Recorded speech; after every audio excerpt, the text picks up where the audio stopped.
July മാസത്തെ ക്ഷേമ pension വിതരണം നാളെ ആരംഭിക്കുമെന്ന് ധനകാര്യമന്ത്രി കെ എൻ ബാലഗോപാൽ അറിയിച്ചു. ഇതിനായി 831 കോടി രൂപ അനുവദിച്ചു. 62 ലക്ഷത്തോളം പേർക്കാണ് 1600 രൂപ വീതം ലഭിക്കുന്നത്. ഇതോടൊപ്പം ഈ മാസത്തെ ക്ഷേമനിധി പെൻഷൻ വിതരണവും നാളെ ആരംഭിക്കും. വിവരങ്ങളുമായി ഇപ്പോൾ മാനസ മനോജ് തിരുവനന്തപുരത്ത് ചേരുക. മാനസ, വളരെ കൃത്യമായി തന്നെ അതാത് മാസം തന്നെ പെൻഷൻ കൊടുത്തു പോവുകയാണ് സംസ്ഥാന സർക്കാർ. കുടിശ്ശികയുടെ കാര്യത്തിലും ഏറെക്കുറെ തീരുമാനമായിട്ട് കുടിശ്ശികയും കൊടുത്തു തീരുന്ന ഒരു സാഹചര്യമുണ്ട്. നിലവിൽ 2 പെൻഷൻ, ഒന്ന് സാമൂഹ്യ ക്ഷേമ പെൻഷൻ, അതോടൊപ്പം തന്നെ ക്ഷേമനിധി പെൻഷനിൻ്റെ വിതരണവും നാളെ തന്നെ നടക്കുകയാണ്. 31 മുമ്പ് വിതരണം അവസാനിക്കുകയും ചെയ്യും. എന്താണ് വിവരങ്ങൾ?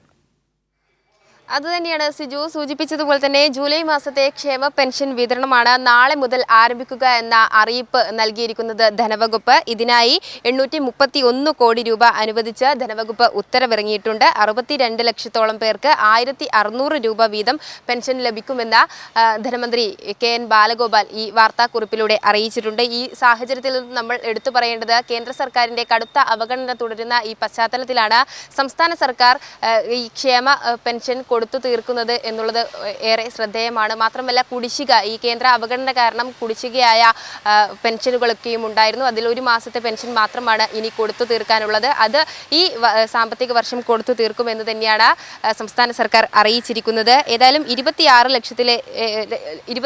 ലക്ഷത്തിലേറെ പേർക്ക് ബാങ്ക് അക്കൗണ്ടിൽ തുകയെത്തുമ്പോൾ ബാക്കിയുള്ളവർക്ക് സഹകരണ ബാങ്കുകൾ വഴി വീട്ടിലെത്തിയാണ് പെൻഷൻ കൈമാറുക.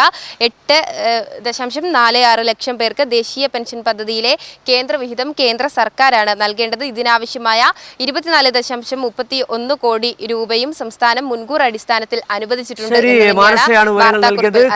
ക്ഷേമ പെൻഷൻ വിതരണം നാളെ ആരംഭിക്കും. 31 മുമ്പ് വിതരണം പൂർത്തിയാക്കും. ഇതിനായി 62 ലക്ഷം പേർക്ക് 1600 രൂപ വീതം ലഭിക്കുകയും ചെയ്യും. 835 കോടി രൂപ ഇതിനായി അനുവദിച്ചു എന്നുള്ള വിവരങ്ങളാണ് മാനസ പങ്കുവച്ചത്.